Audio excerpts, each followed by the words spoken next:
Deixem-me reforçar mais uma vez o privilégio que é poder contar com estas presenças aqui na Universidade e dirigir-me em particular ao professor Eduardo Lourenço para lhe dizer que considero sempre esta casa como sua e é muito bem-vindo e gostamos muito de o ter por cá. Não me querendo alongar muito mais, visto que tenho que dar voz a quem está por trás deste trabalho, é minha função aqui apenas dar as boas-vindas a todos e congratular-me com o trabalho que é desenvolvido. E este trabalho, que é um trabalho hercúleo, de reunião da obra do professor, que gostaria de dar os cumprimentos ao professor António Guerreiro, de quem não vou falar, visto que vou deixar esse trabalho para o professor João Lima, que irá falar a seguir a mim. Portanto, basicamente, era só congratular-me com esta cerimónia, com esta ocasião, de ter aqui o professor Eduardo Lourenço, do trabalho que estamos a apresentar, do que isto representa como a dinâmica na Universidade, que muito me satisfaz a mim e acho que a todos, e, portanto, desejar-vos um excelente trabalho. O professor Eduardo Lourenço, seja sempre bem-vindo nesta casa. Muito obrigada a todos. João, faz favor. Boa tarde a todos. Começava por agradecer a presença do professor Eduardo Lourenço, da senhora reitora, professora Ana Costa Freitas, e do António Guerreiro, que convidámos para fazer a apresentação pública deste segundo volume das obras completas de Eduardo Lourenço, que é, como sabem, um projeto financiado pela Fundação Carlos Gulbenkian, que desde 2010 funciona na Universidade de Évora, designadamente no Centro de Investigação NICPRI, Núcleo de Investigação em Ciência Política e Relações Internacionais, e que muito recentemente se transformou num outro centro, o Centro de Investigação em Ciência Política, e portanto é aí que desde 2010 está alocado o projeto que visa fundamentalmente reunir toda a obra dispersa, vastíssima, do professor Eduardo Lourenço.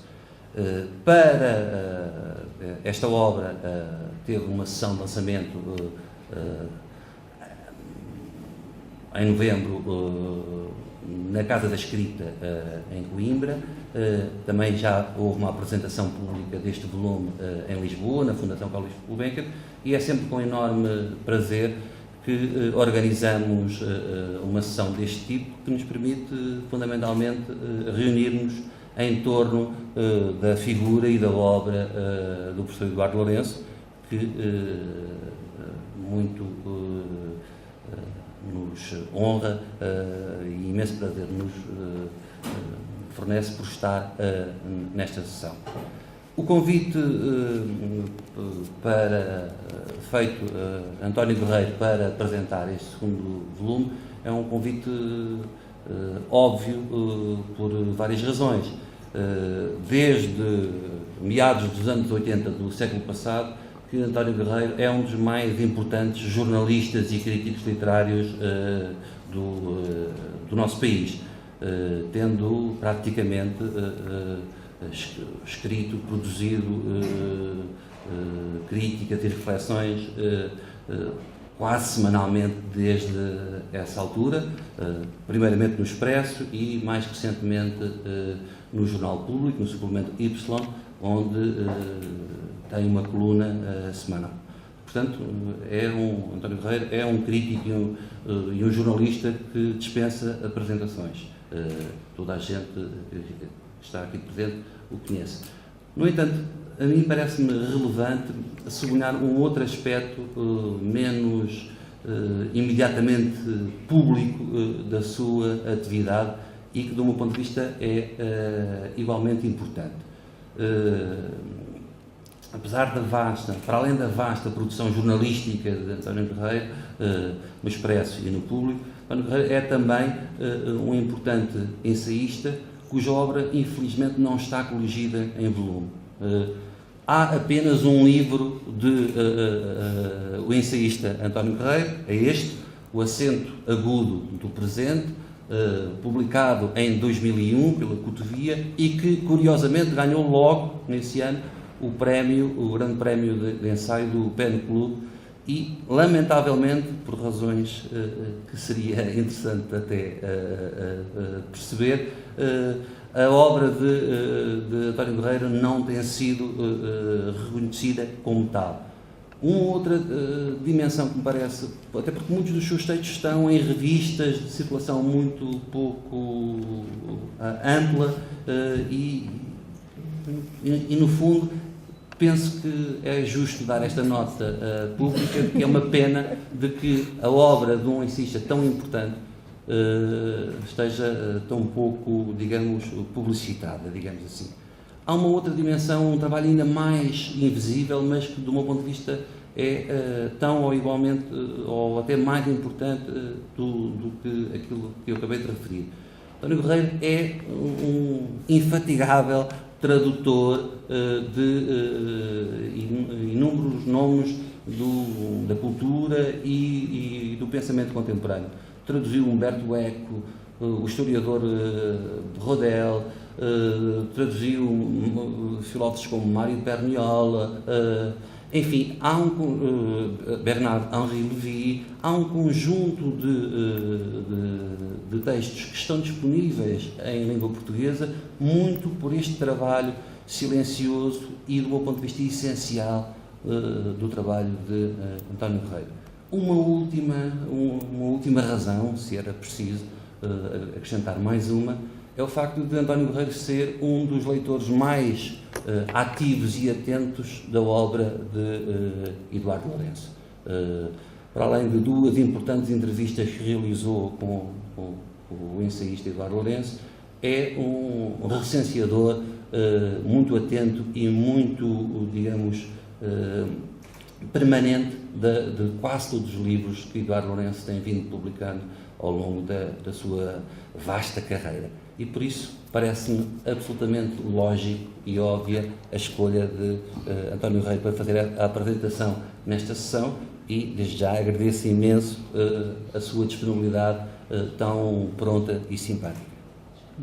Eu vejo-me na obrigação de agradecer de maneira mais hiperbólica, como for possível, esta apresentação no momento em que eu estou aqui apenas ao serviço da obra do Eduardo Lourenço. Portanto, é sobre esta obra que vai incidir o nosso foco, mas agradeço ao professor João Tiago Lima a apresentação que me fez e gostaria de dizer que é com muito prazer que eu aceitei e respondi à solicitação que ele me fez para apresentar o livro, não apenas enfim, pela relação que tenho com a obra e com a pessoa do professor Eduardo Lourenço, mas também pela admiração que tenho pelo trabalho de reunião da obra completa, de organização da obra completa, que está a ser feita nesta equipa, sob a égide do professor João Tiago Lima, e que me parece um trabalho absolutamente quase invulgar no nosso panorama, de uma qualidade enorme, e, portanto, o professor Eduardo Lourenço não poderia ter melhor sorte do que esta que teve em se ver em tão boas mãos. E depois é sempre um prazer, evidentemente, estar nesta universidade. Para quem frequenta outras universidades, nós chegamos aqui e achamos isto tudo muito luxuoso. Eu estou habituado a coisas mais pindéricas, de maneira que sinto-me, enfim, un grand seigneur. Bom, e num sítio tão agradável, onde é agradável olhar para todo o lado. Bom, mas, posto isso, eu gostaria, enfim, de iniciar esta tarefa dizendo que este volume surpreendeu-me até a mim, que julgava conhecer, de um modo geral, a obra quase toda do professor Eduardo Lourenço, mesmo alguns textos menos conhecidos, mas eu nunca tinha imaginado que ele tinha escrito tanto sobre o neorrealismo. Conhecia, evidentemente, aquele volume que, no fundo, constitui o centro, o núcleo deste volume, que é Sentido e Forma da Poesia Neorrealista. Conhecia alguns textos mesmo, alguns textos polémicos, algumas coisas dispersas, mas não imaginava que tudo isso e muito mais que eu desconhecia, que fornecesse um volume tão extenso. Enfim, um volume tão extenso que de resto se justifica, isto é, nós podemos imaginar que há aqui textos que, seguindo outros critérios, poderiam eventualmente não integrar este volume. Não é? Textos mais recentes, textos, sei lá, por exemplo, sobre o PC, sobre o Partido Comunista, eu julgo que é nosso dever interrogar-nos porque é que estes textos aparecem num volume sobre o neorrealismo e de que modo é que isso se justifica. Isto é, de que modo é que a decisão aqui do editor é uma decisão, quanto a mim, correta, acertada e que enriquece este volume. Porque, de facto, o Eduardo Lourenço concebeu, entendeu o neorrealismo como um universo, uma esfera cultural, um fenómeno cultural que extravasa, extrapola para além do mero fenómeno literário. Não é? E, nesse sentido, há aqui uma série de textos que não têm imediatamente que ver com a literatura, mas que se inscrevem dentro desse fenómeno cultural que o professor Eduardo Lourenço soube tão bem caracterizar.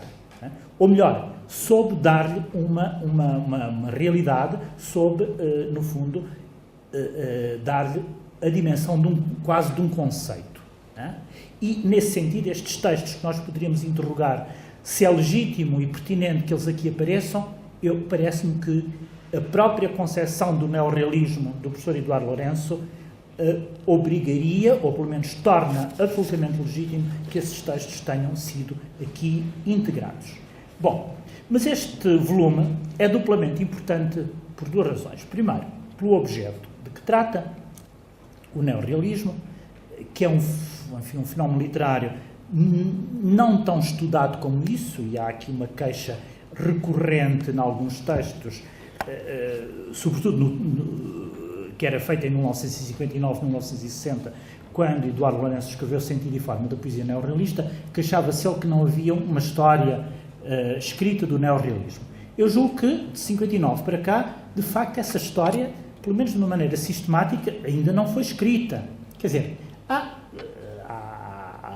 digamos, elementos bibliográficos que permitem reconstituir a história de uma maneira muito mais fácil e com muito mais material do que aquela que era possível reconstituir em 1959, 1960, mas uma história sistemática ainda não foi escrita. Este volume, de alguma maneira, não é uma história do neorrealismo, mas fornece muito mais matéria ainda para essa história possível.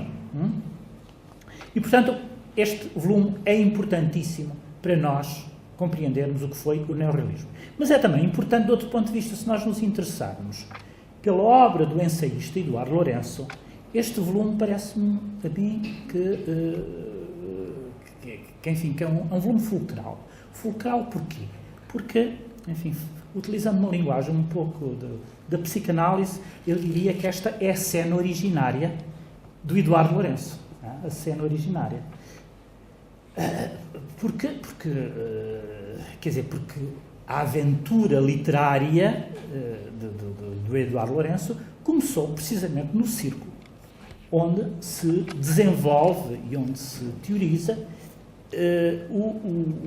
portanto, o neorrealismo literário na circunstância em Coimbra. Eduardo Lourenço chega a Coimbra em 1940, conhece pessoas que já estão ligadas de alguma maneira a essa coisa nascente, ou pelo menos tinha tido o seu momento inaugural em 1937, e de alguma maneira integra-se nesse ambiente neorrealista. Mas integra-se de uma maneira mais, digamos, como companheiro, ou compagnon de route, diríamos hoje, provavelmente, do que alguém que participa de uma maneira central naquilo que é as coordenadas ideológicas, estético-ideológicas do neorrealismo. E é assim, de alguma maneira, que ele concebe a sua intervenção no seio dessa geração, como um amigo e um companheiro, portanto, alguém que se integra num ambiente onde predomina, onde digamos, as forças dominantes são precisamente essas que têm que ver com o nascimento do neorrealismo. Portanto, essa constelação que estava a nascer ali naquele momento.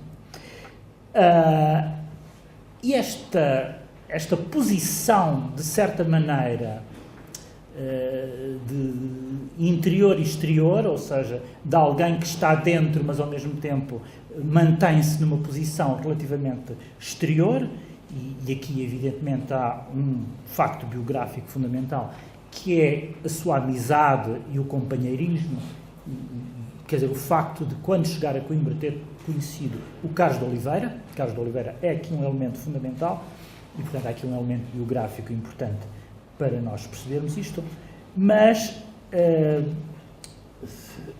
dizia eu que essa exterioridade relativa, evidentemente, vai desembocar em 1949 com um livro que se chama Heterodoxia, que de alguma maneira é um desvio em relação àquilo que são as coordenadas filosófico-estético-ideológicas do neorrealismo, e que valeram a Eduardo Lourenço enfim, algumas acusações que provavelmente na altura não terão sido muito suaves nem muito agradáveis, de que ele seria uma espécie de traidor desta geração.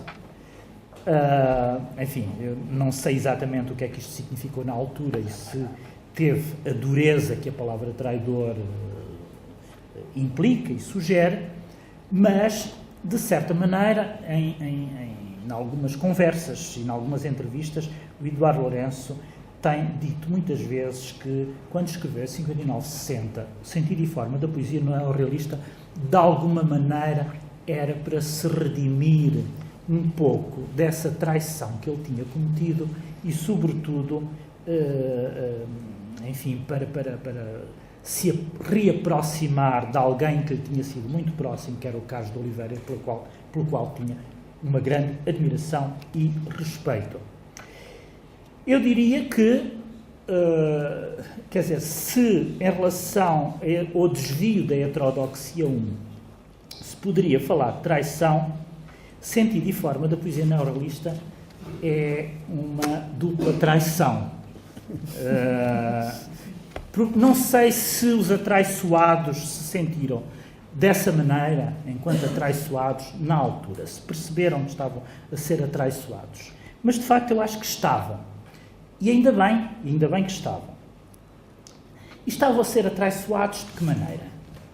Porque havia em todo o complexo neorrealista, toda a problemática neorrealista, evidentemente que propunha uma espécie de primado da ideologia, o a priori ideológico, e a poesia vinha a seguir, ou a literatura vinha a seguir, como obediência ou como encarnação desse imaginário ideológico.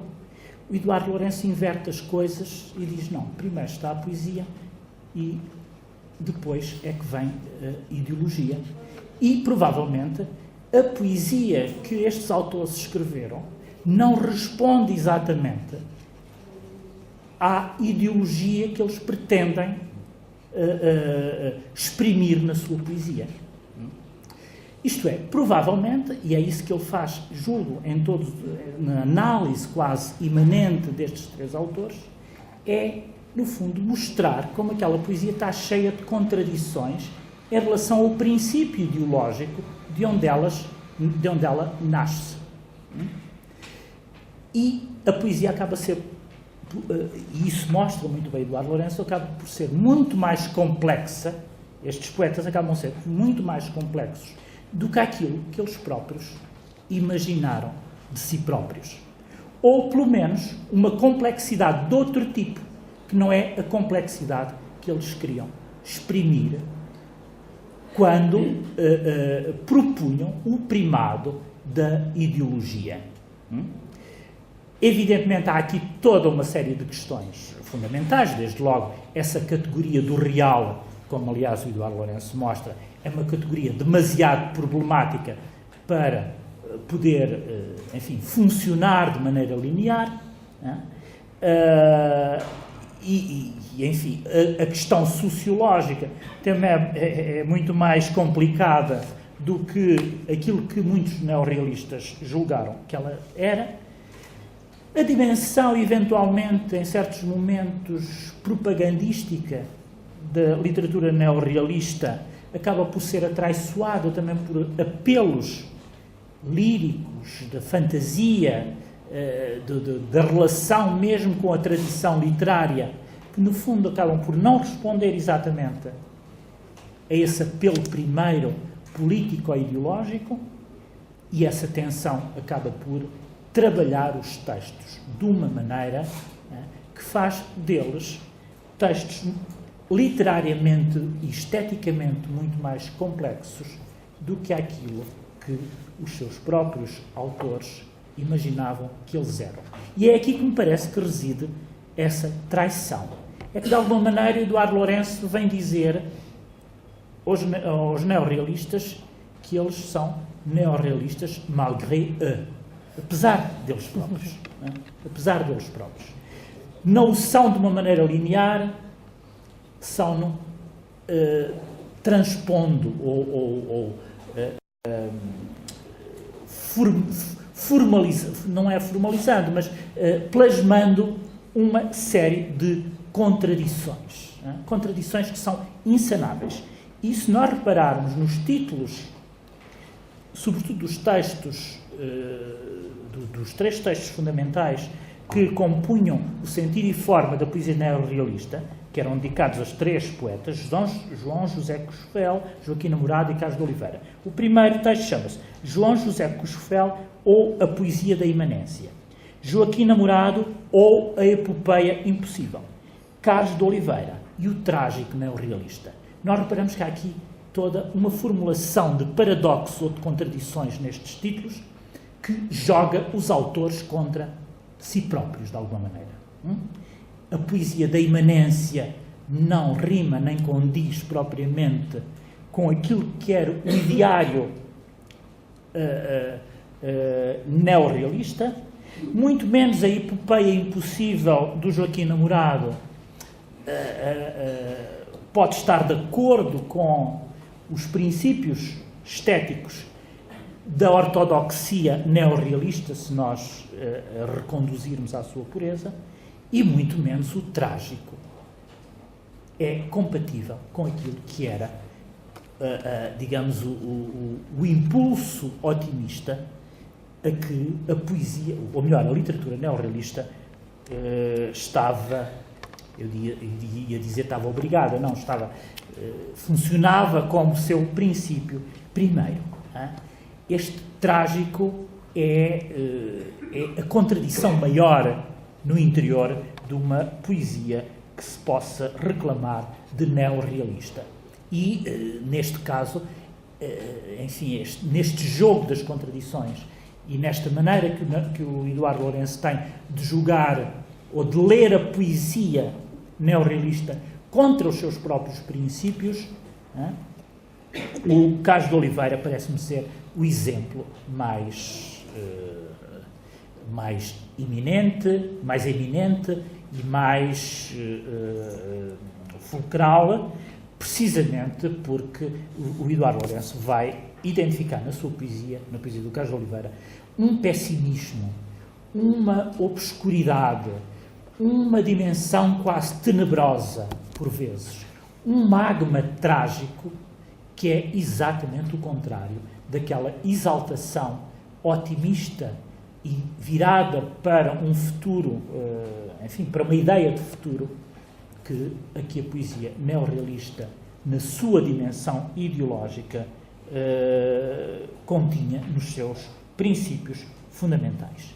E, portanto, esta ideia de julgar, digamos, a poesia contra a ideologia, esta maneira de ler a poesia contra a própria ideologia, em vez de fazer o contrário, que é aquilo que tinha sido feito sempre, que era ler a poesia a partir da ideologia, acaba por se revelar não só extremamente produtivo, como nos dá uma leitura da poesia neorrealista muito mais complexa do que nós a possamos imaginar. E repare-se que, enfim, muito depois deste ensaio, ou destes ensaios de Eduardo Lourenço, de alguma maneira a poesia neorrealista continuou muitas vezes a ser lida dessa maneira um pouco primária, quer pelos seus... primária tanto do ponto de vista de maneira apologética, como primária no que diz respeito àqueles que, enfim, dos seus detratores, não é? E houve muitos, e continua a haver, e terá havido, e haverá boas razões para, em relação a certo tipo de poesia ou em certos poetas, ser-se detrator. De resto, em nenhum momento, há momentos em que o Eduardo Lourenço aponta as fragilidades desta poesia, de alguns poetas, mas, de qualquer das maneiras, digamos, a poesia neorrealista lida desta maneira aparece aos nossos olhos com outra dimensão, outra complexidade, sobretudo na relação que ela estabelece com a ideologia e também na sua dimensão sociológica. Em relação... Eu estava aqui há uma série de outros textos que aparecem neste volume e que nos dão conta também de qualquer coisa muito importante que importa aqui chamar a atenção, que é, às tantas, enfim, há uma questão interna dentro do neorrealismo, quer dizer, as contradições e o debate sobre o neorrealismo não é apenas um debate de fora para dentro, não é apenas entre os não neorrealistas ou os detratores ou os estudiosos do neorrealismo contra ou a favor dos neorrealistas e de todo o ideário neorrealista, mas há também um debate interno. Há um debate interno e esse debate interno é muito importante. E o Eduardo Lourenço aponta alguns momentos desse debate e, sobretudo, fornece-nos as coordenadas fundamentais desse debate.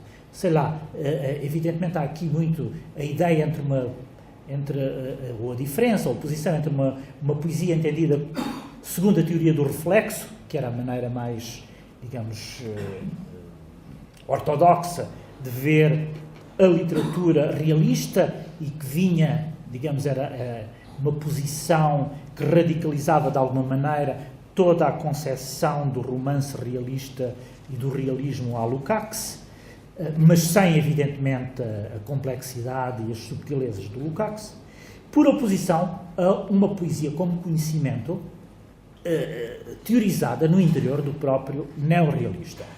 Não vou aqui entrar em detalhes e na história desse debate. Há textos, talvez gostem de saber, para quem não está informado disso, que o próprio Álvaro Cunhal, com o pseudónimo de António Val, não é? António Val, exatamente, produz alguns textos teóricos que são importantes e que entram neste debate, por oposição a textos de pessoas como o Mário Dionísio, o Lopes Graça, etc. Mas o que é importante, e eu referia-me a isto para chegar a um outro ponto, que é, há aqui um outro fenómeno importante, uma questão histórica também importante, que é o modo como Pessoa foi recebido pelos neorrealistas.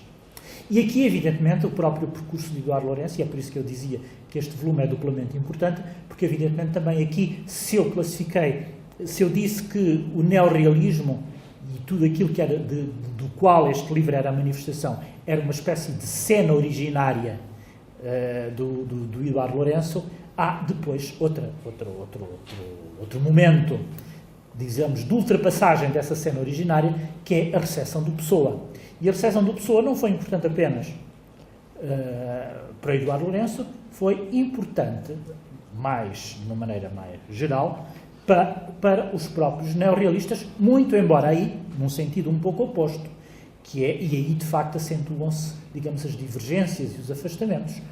A maneira como o Eduardo Lourenço leu o Pessoa não foi exatamente da mesma maneira como os neorrealistas o leram, de uma maneira, digamos, com reservas e algumas desconfianças.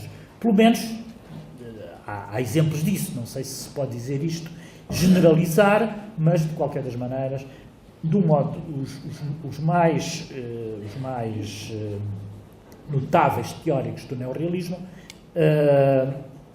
receberam Pessoa com bastantes reservas, e é aí que entra o Eduardo Lourenço em cena com alguns textos polémicos, e entrando em polémica com alguns autores,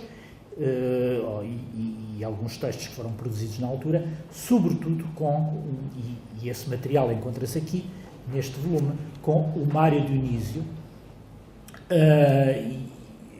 Há aqui um texto muito importante do Mário Dionísio, na altura, que se chamava Alberto Queiro, como é que é?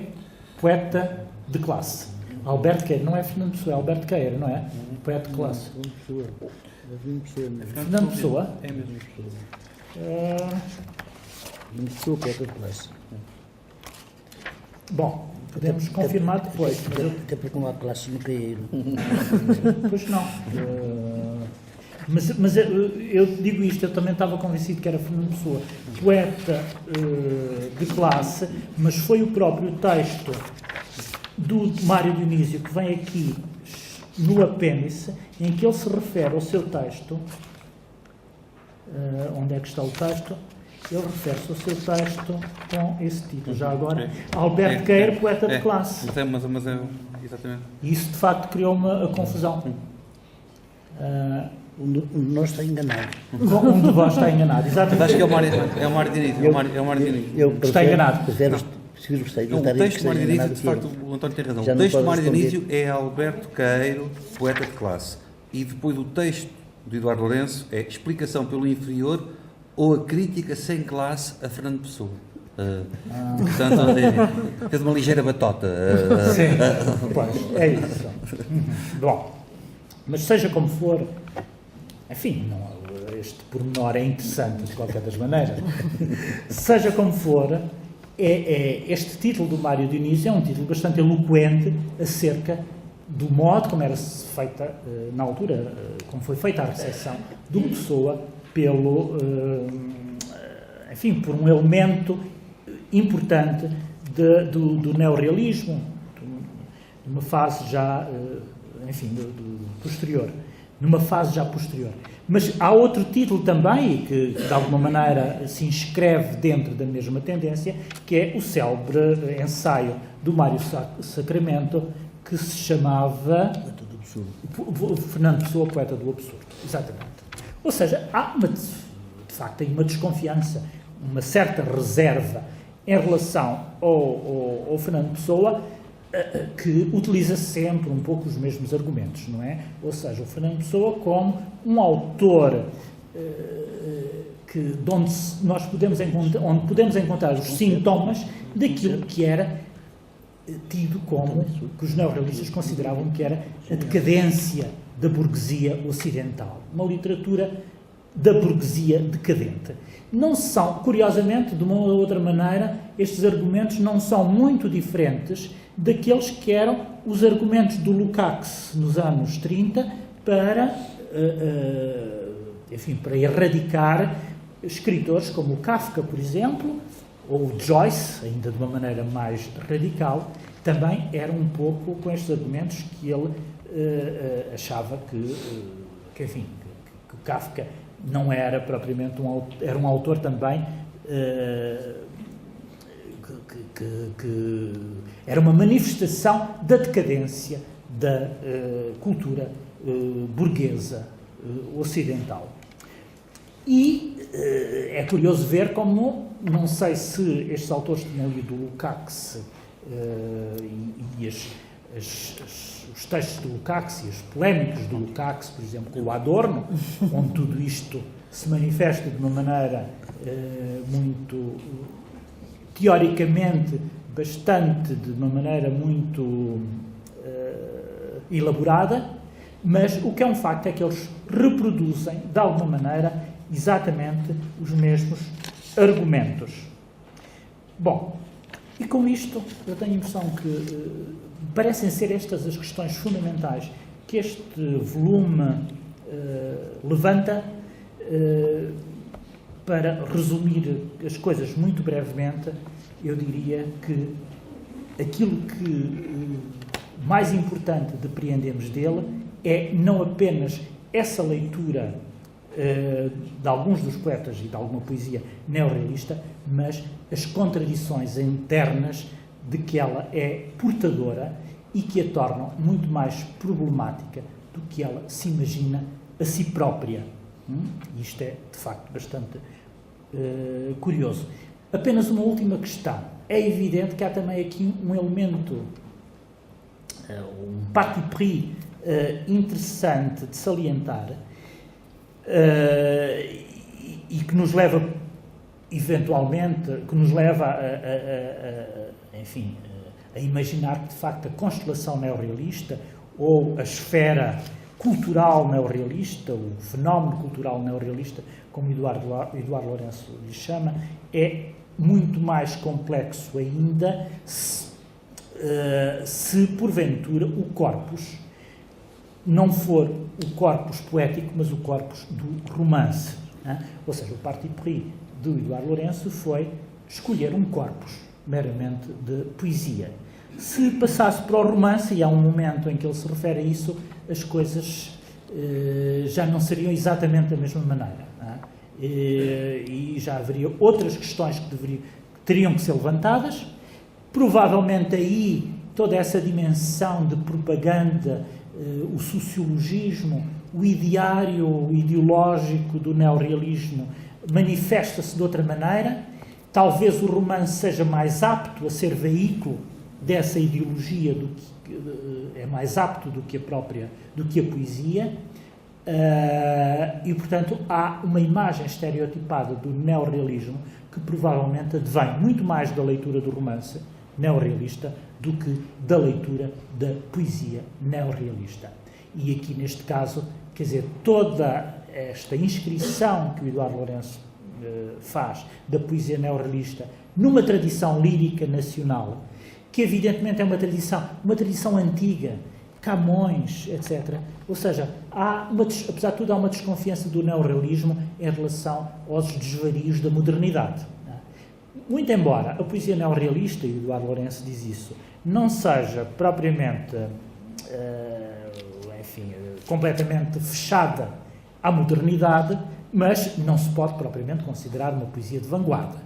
É, pelo contrário, até uma poesia que desconfia desses desmandos das vanguardas do princípio do século e que, portanto, quer restabelecer uma certa ordem, até porque tinha uma desconfiança em relação a tudo aquilo que era considerado o formalismo. O formalismo era uma espécie de diabo ou de bête noire dos neorrealistas, e aqui não deixa de ser curioso que o Eduardo Lourenço tenha dado o título a esse seu livro, Sentido e Forma da Poesia Neorrealista, onde nós onde de alguma maneira ecoa a questão da distinção entre a forma e o conteúdo, que era uma vexata quaestio, como vocês sabem. Muito embora aqui, em nenhum momento, ele entre nessa questão e nós possamos dizer que ele é vítima dos equívocos que a dicotomia forma e conteúdo causaram, não apenas no universo neorrealista, mas que causaram desde sempre e continuam a provocar. É uma coisa transhistórica essa, da distinção, essa dicotomia entre a forma e o conteúdo. Ora, o que é curioso é que o Eduardo Lourenço faz uma análise imanente desta poesia, onde nós percebemos perfeitamente, sem ele se preocupar muito com essas categorias da forma e do conteúdo, percebemos perfeitamente que ele ultrapassou a dicotomia, isto é, ele não pensa a poesia na lógica da dicotomia forma-conteúdo. E isso é tão evidente que nem sequer é preciso, digamos, ele explicitar as premissas da sua análise. Elas tornam-se evidentes. E, portanto, esse é mais um contributo importante aqui, nesta análise, e numa altura onde, de facto, essa dicotomia forma-conteúdo provavelmente constituía ainda algum problema, Eduardo Lourenço ultrapassa de uma maneira que eu diria olímpica. E com isto, obrigado.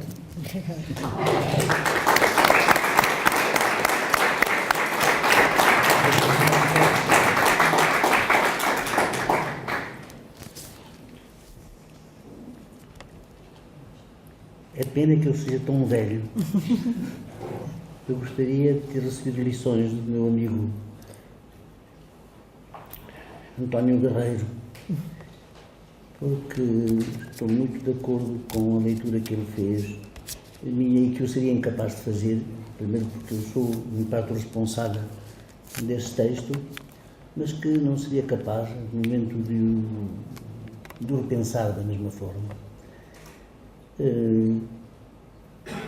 A última observação tocou-me bastante, porque penso que já alguém, naquela época, quando assisti o sentido e forma da poesia neorrealista, disse, alguém colocou que um autor espanhol, não sei se seria o próprio Damaso Alonso, empregava muito, era alguma coisa, uma maneira de inscrever um código, não, para escrever uma reflexão, mas, sobre o mundo poético, sobre a poesia em geral, qual é o conteúdo. Quando eu, provavelmente naquela altura, e sempre, mesmo sem ter utilizado ainda nada particular sobre a poesia e o poético em geral, eu já estava mais que convencido que essa dicotomia é uma dicotomia, como todas as dicotomias, abstrata, na sua forma, que, embora ela assinale qualquer coisa de séria, porque, na verdade, quando se trata de poesia, a verdadeira poesia, a poesia existe para suprimir justamente esse antagonismo entre forma e conteúdo. Na verdade, na poesia, como em toda a arte possível, não é? A forma é que é o conteúdo, ou a essência do conteúdo. Mas, na verdade, na nossa linguagem comum, a linguagem fixa um significante, propriamente, e trabalha com esse significante. E a poesia existe para diluir ou dar uma complexidade, uma profundidade àquilo que são os significantes na ordem empírica, senão não era poesia. Na verdade, já a esta distância, eu já sou incapaz de me reconhecer totalmente, não no pedido do António Guerreiro, que é muito pertinente, porque ele é o crítico mais pertinente que nós temos entre nós. E dessa pertinência dele faz também parte da impertinência, que é o seu charme.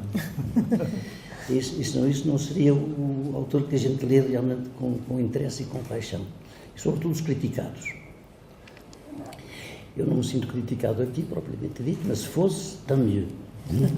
Nós estamos cá para isso. Na verdade, indiretamente e freudianamente, em título subjetivo, essa publicação desse texto contém uma espécie de romance de paixão mal vivida ou impossível com a minha geração, de algum modo.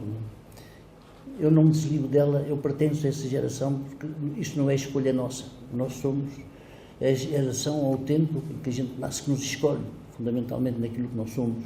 Mas, enfim, a um certo momento, põe-se contradições internas àquilo que nós recebemos, às mensagens que recebemos, às leituras com que nós descodificamos realmente o mundo, e, portanto, há ali um clash que se produz. Mas, na verdade, e até se vê um pouco, é verdade que havia essa coisa subjetiva de que eu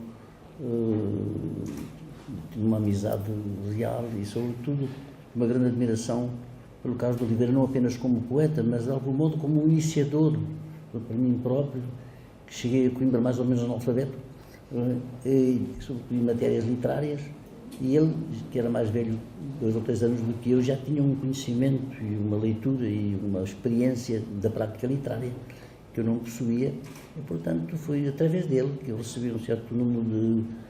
As coisas fazem-se através de eu gosto disto, não gosto daquilo, este poema do Manuel Bandeira, e mais isto, mais aquilo e tal, que são as pessoas que nos formam. Nós não somos formados em parte pelos mestres que a gente teve, os professores, etc. Mas somos formados, sobretudo, pelas pessoas que são da nossa própria geração, não é? Se ensinam uns aos outros, não é? Discordando, descobrindo através deles qualquer coisa que nós já pensávamos antes, mas que já eles sabiam verbalizar de outra maneira, e assim nos educam de algum modo. Mas, de certo modo, eu devo, tanto quanto eu me lembro, devo ao Carlos de Oliveira esta espécie de confiança que ele me fez. Eu era um bocadinho mais novo do que ele, estávamos dois a fazer estudos de filosofia, e ele, não sei, talvez porque eu ser um aluno aplicadinho lá das saídas de filosofias, ele acho que reparou realmente em mim, e tivemos de facto fizemos nessa altura uma grande amizade, e devo-lhe imenso. Mas não há dúvida que nós não pertencíamos, nem ele nem eu, por razões diferentes, não pertencíamos à mesma igreja. Esta igreja aqui quase em sentido literal. Eu ainda pertencia a uma igreja qualquer, ele também pertencia a outra, mas não era a mesma igreja. Era que naquele mundo, naquela altura, aqui no Ocidente são dois, mas enfim, naquela altura é só quase um, chamado Europa, isso também era igualmente os Estados Unidos, parte da América Latina, etc. O mundo estava dividido, ao nível de divisão planetária, está dividido quase em duas esferas. Não é? O mundo onde tinha havido uma revolução, que tinha sido uma revolução que condicionou o destino histórico, ideológico e político do mundo durante quase um século, não? Mas nessa altura ninguém sabia se ia durar um século, ou se duraria 2 ou 3 ou 1000 anos, como se podia imaginar, como se imaginou para outros, mas que era mais do que uma simples opção na ordem política, tal como a nossa tradição no liberalismo realmente tinha reinventado, que era de facto a ideia de que uma espécie de nova religião, mas uma religião humana, na ordem política, na ordem ideológica, não é? Estava destinada não só a interpretar o mundo, mas a mudá-lo. Vejo que um dos poetas mais importantes, e não só poetas, como também ensaístas, Jorge de Sena, diz que nós éramos uma geração que pensávamos que íamos mudar o mundo. Eu penso que todas as gerações, dizendo ou não dizendo, pensam que vêm para mudar o mundo. Se não pensam nisso, então não pensam nada.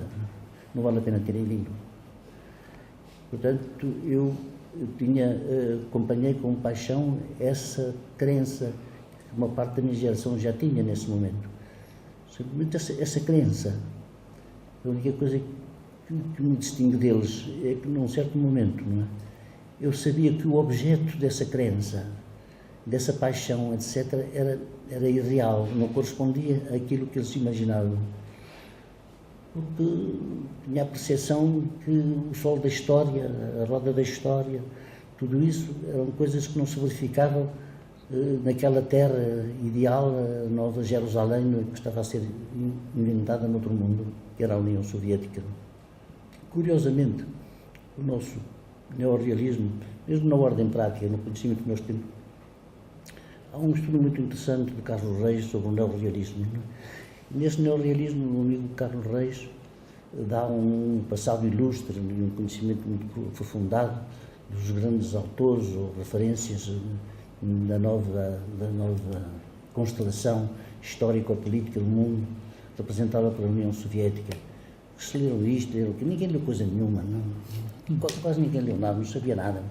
E lá diretamente não sabia nada. Realmente o neorrealismo quase não teve influência nenhuma dos autores soviéticos propriamente ditos, não é? Como não apareciam, ou eram traduzidos e mal traduzidos realmente para nós.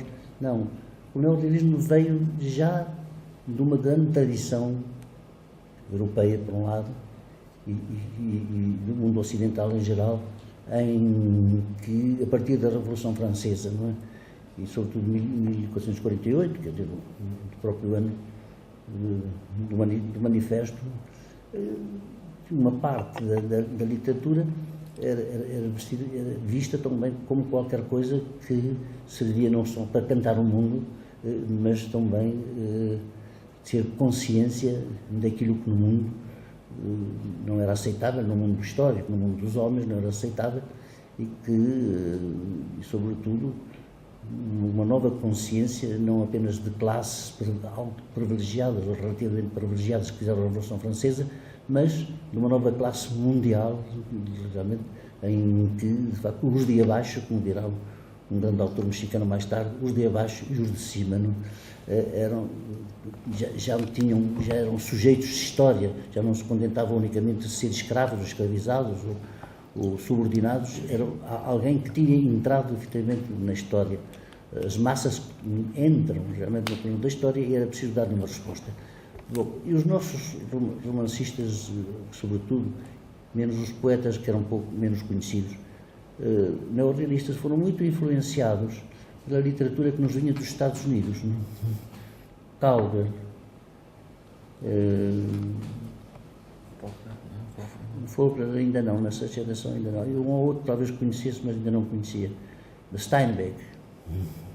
E brasileiros, curiosamente brasileiros. Foi a primeira vez que os brasileiros tiveram tanta influência sobre nós. Não?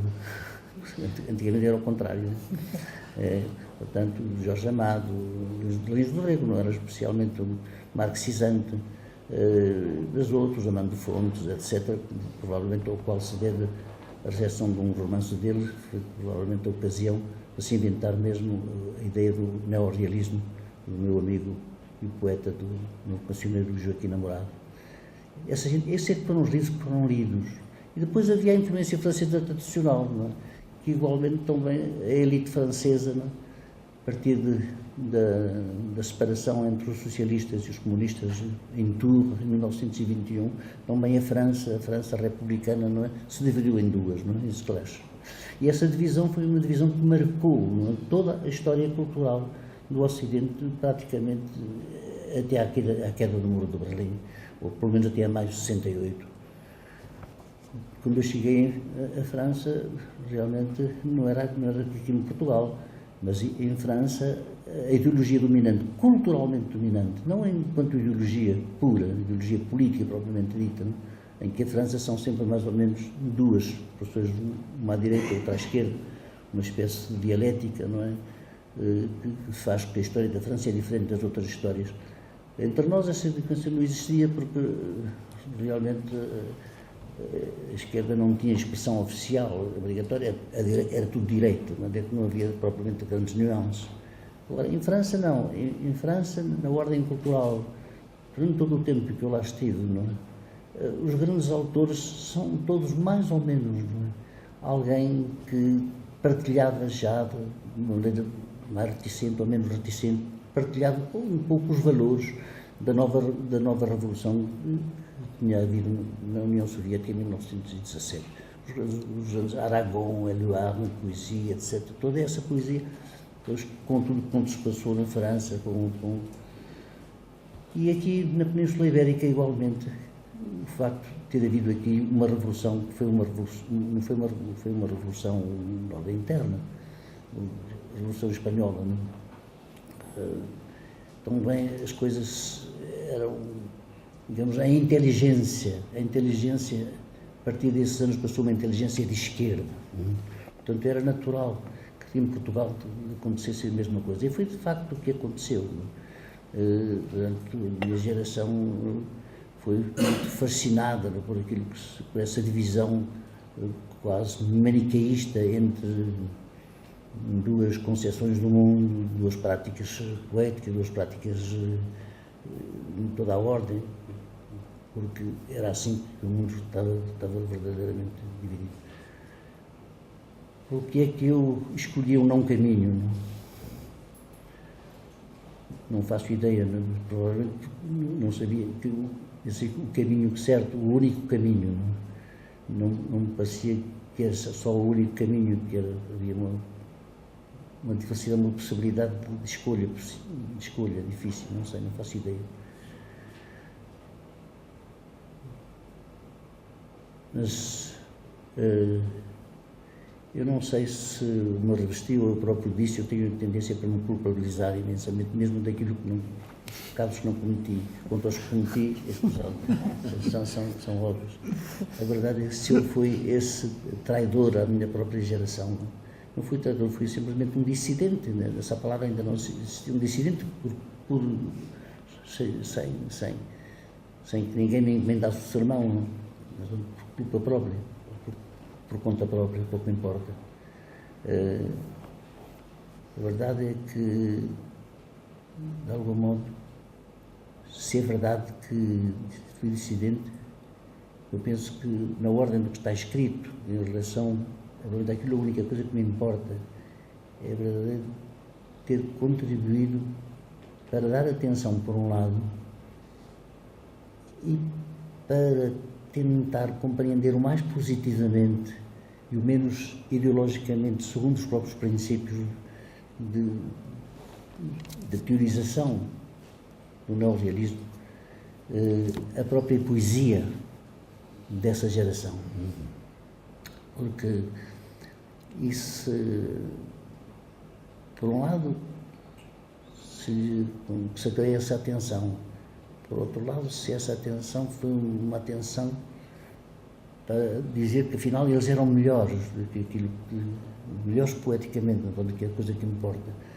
Eles eram melhores porque, da maneira em que eram poetas, em que verdadeiramente aquilo que eles escreveram é qualquer coisa que tem ainda o poder de mover os outros, de os perturbar, de os encantar por vezes.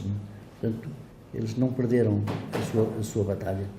E, portanto, de algum modo, diria o Fernando Pessoa, mesmo se foi um pouco terrestre, entre aspas, também espero que tenha errado para certo. Como diria o Fernando Pessoa, o inevitável Pessoa, que me salva de tudo, mesmo nestas aflições que eu tenho para me explicar.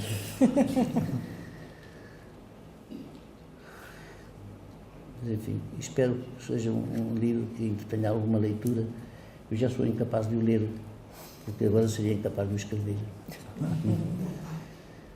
Eu queria agradecer o convite que me foi feito para estar aqui hoje, para participar num júri que acabou por escolher uma escritora conhecida, minha amiga, e agradeço ao professor António Sanz o convite que me foi feito e também o convite do professor Tiago para estarmos aqui a lançarmos o livro. Muito do coração da inteligência ao António Guerreiro por me ter explicado aquilo próprio que eu não percebi, estou perfeitamente como ele, e à senhora diretora, o prazer de ter aqui ao meu lado, uma vez mais, nesta cidade, que é a cidade jesuítica. Provavelmente também errei a minha vocação, eu devia ser jesuíta, não é? E falhei-a, não é? Mas se tivesse nascido naquele século, certamente era aqui que eu tinha estado. Para ser dissidente, mais ou menos, se me convencesse nessa altura. Boa noite a todos.